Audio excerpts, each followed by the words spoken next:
Hello everyone दोस्तों, गुलाम institute के official channel पर आपका स्वागत हो। दोस्तों, यह टॉपिक आपका व्यतिकरण का चौथा पार्ट रहने वाला है, जो कि बहुत ही ज़्यादा इम्पोर्टेंट है।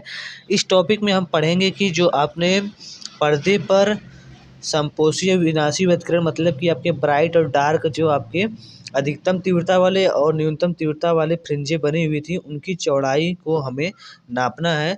तो हम पीछे का थोड़ा सा रिवाइज करते हुए चलते हैं कि हमने यंग का व्यतिकरण संबंधी मतलब double young double slit experiment पढ़ा था। उसमें जो है S1S2 द्विक रेखा क्षेत्र आपके दिखाई दे रहे होंगे।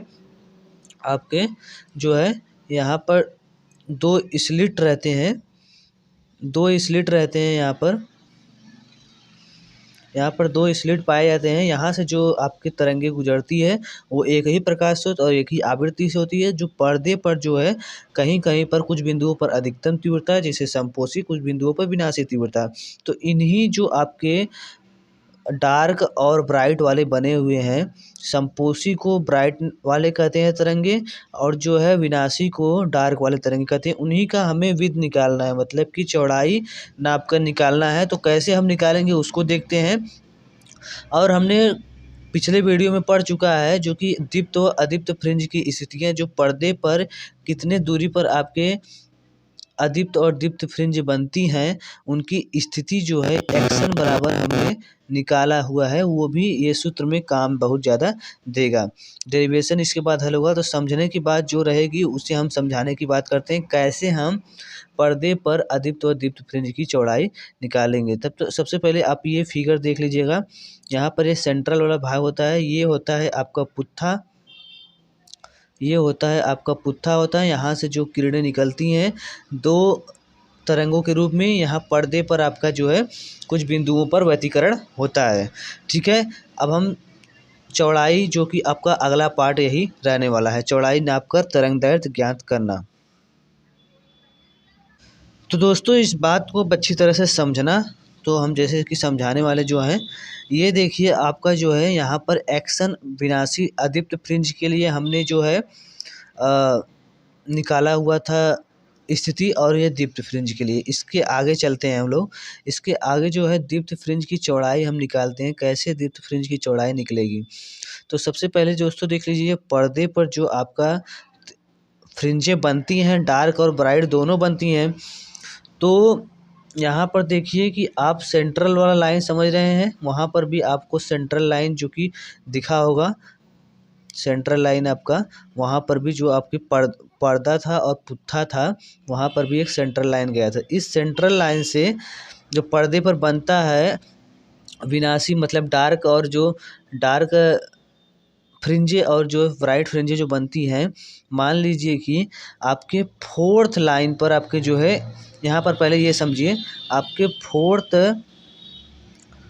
फोर्थ नंबर पर आपका जो है फोर्थ लाइन पर आपका डार्क बना हुआ है। डार्क जो है, डार्क का व्यतिकरण हुआ है, डार्क आपका फ्रिंजें बनी हुई है। ठीक है, ये डार्क हो गई।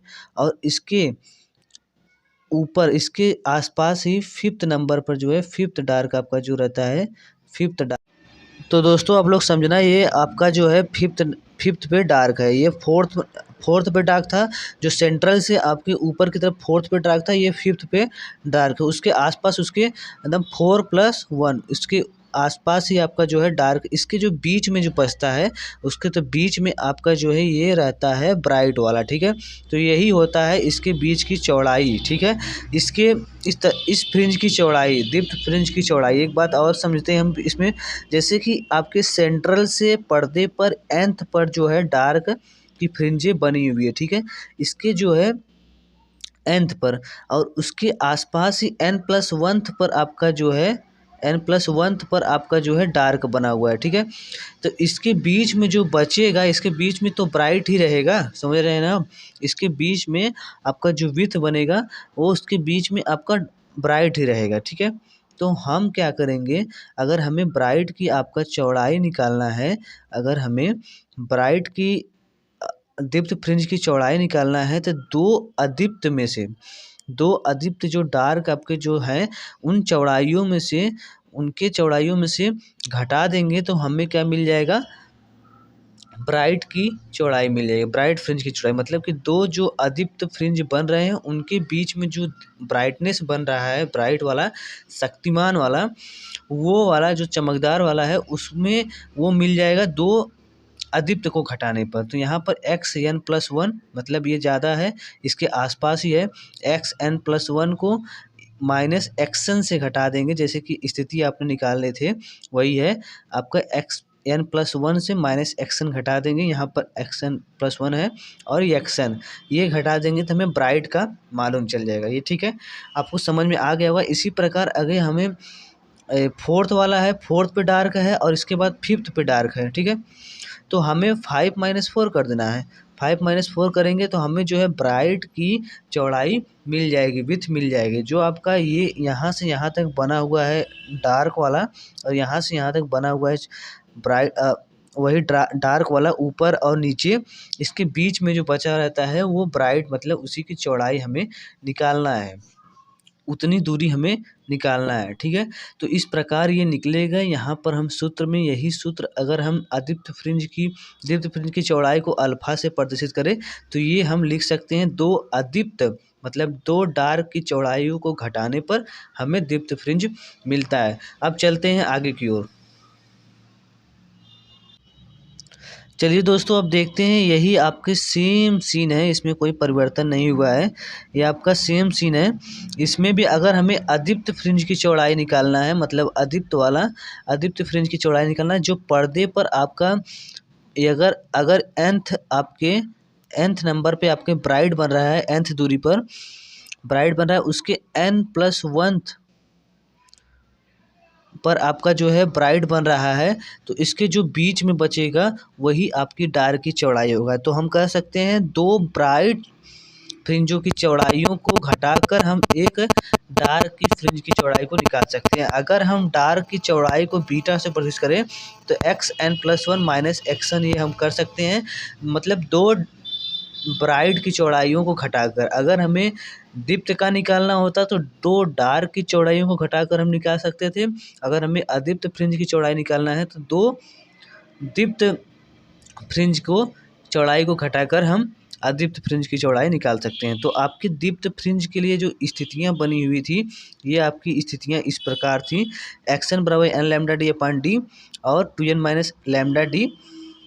तो ये आपकी जो है दीप्त और अदीप्त के लिए स्थिति बनी हुई थी। इतनी दूरी पर, xn दूरी पर आपका इतना अदीप्त और अदीप्त फ्रिंज बनेगी, ठीक है। यहाँ पर हम चलते हैं, अगर हमें निकालना है, समझ लीजिए, दीप्त फ्रिंज की स्थिति, अगर हमें दीप्त फ्रिंज की स्थिति निकालना है, ठीक है, दीप्त फ्रिंज की स्थिति निकालना है तो हमें दो डार्क फ्रिंजों की चौड़ाई घटाना होगा, ठीक है। तो हमें दो डार्क फ्रिंजों की चौड़ाई ये वाला घटाएंगे, ठीक है। तो xn+-xn है, तो n+1 जहाँ है, अगर जहाँ जहाँ n है वहाँ वहाँ हम n+1 रखेंगे, ठीक है। तो इसमें हम मान रख रहे हैं इस वाले में, तो अगर हम इस वाले में मान ये वाला मान इसमें रख रहे हैं, ठीक है। तो जहाँ जहाँ n है वहाँ वहाँ हमें आपके रखना होगा n+1। तो ये देखिए 2 है, 2 रख लीजिए, n की जगह n+1 कर दीजिए, जहाँ जहाँ n है वहाँ वहाँ n+1 कर दीजिए। तो हमें निकालना है हम दीप्त वाले की चौड़ाई निकालना है, तो हमें दो डार्क वालों को चौड़ाई को घटाना है, फ्रिंज की चौड़ाई को घटाना है। तो यही है, आप उसका मान निकला हुआ था।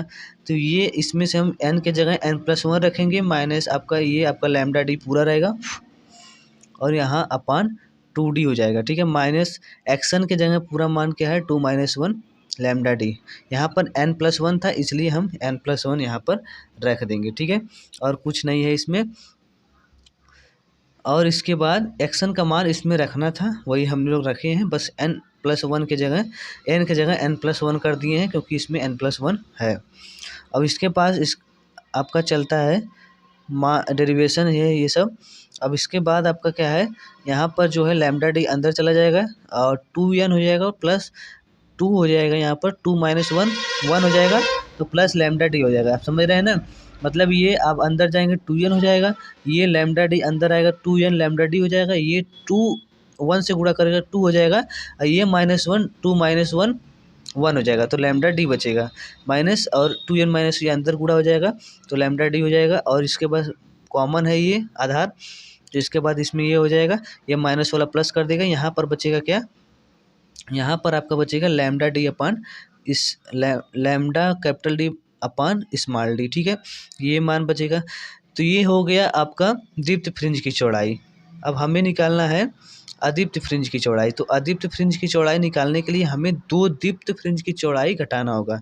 तो दो दीप्त फ्रिंज की चौड़ाई क्या है, यहाँ पर बस n+1 है तो n+1 कर देंगे, ठीक है, n+1 लैम्डा डी अपान डी माइनस एक्सन की जगह ये पूरा मान रखा जाएगा, तो यहाँ पर पूरा मान हो जाएगा और इसके बाद पूरा डेरिवेशन चलेगा यहाँ पर, ठीक है, ये हो जाएगा आपका एन लैम्डा डी और माइनस ये आधार कॉमन है डी एन लैम्डा डी, यहाँ पर एन लैम्डा डी से एन लैम्डा डी कट जाएगा, बचेगा डी, वही आपका मान बचेगा लैम्डा डी अपन डी। जो दीप्त फ्रिंज की चौड़ाई थी वही अदीप्त फ्रिंज की भी चौड़ाई है, ठीक है। तो आप कह सकते हैं कि अल्फा बराबर बीटा, कि जो दीप्त फ्रिंज की चौड़ाई थी वही अदीप्त फ्रिंज की चौड़ाई है। तो एक चीज़ इससे निश्चित हो जाता है दोस्तों कि ऊर्जा संरक्षण का नियम इसमें लागू हो जाता है। तो ऊर्जा संरक्षण का नियम यही कहता है कि ऊर्जा न तो ख़त्म होती है न तो ऊर्जा बनती है, सिर्फ ऊर्जा का स्थानांतरण होता है। मतलब जहाँ अगर इस पर्दे पर देखें तो एक जगह डार्क है तो एक जगह ब्राइट है, तो ये डार्क वाला जो है ऊर्जा लुप्त होकर ब्राइट वाले में चला जाता है तो ये चमकदार हो जाता है। अब ब्राइट वाला ऊर्जा लुप्त हो जाता है तो ये डार्क हो जाता है, उसके ऊपर वाला आपका जो है चमकदार हो जाता है। तो इस प्रकार से ऊर्जा संरक्षण का नियम भी इसमें लागू होता है। सिर्फ ऊर्जा का स्थानांतरण होता है, पुनर्स्थानांतरण होता है, न ही ऊर्जा खत्म होती है न ही ऊर्जा बनती है, ठीक है। तो आई होप आपको समझ में आ गया होगा। तो ये व्यतिकरण का चैप्टर आपका खत्म होता हुआ। यहाँ पर आप तरंगदैर्ध्य भी ज्ञात कर सकते हैं, जैसे कि आपका निकला हुआ है, अगर हमें अल्फा बराबर बीटा दोनों अल्फा बीटा दोनों बराबर हो गए, मतलब कि दीप्त व अदीप्त फ्रिंज की चौड़ाई आपका एक समान हो गया, तो हम कह सकते हैं W बराबर लैम्डा डी कैपिटल डी अपान स्मॉल डी, ठीक है। और यहाँ पर हम प्रकाश की तरंगदैर्ध्य भी ज्ञात कर सकते हैं। अगर सवाल आप हल करते हैं तो इसी प्रकार से इस सूत्र पर बहुत सारे सवालें हल हो पाएगी। आई होप आपको समझ में आ गया होगा। अगर वीडियो अच्छी लगे तो वीडियो ज़्यादा शेयर और चैनल को सब्सक्राइब जरूर करें। Thanks for watching this video.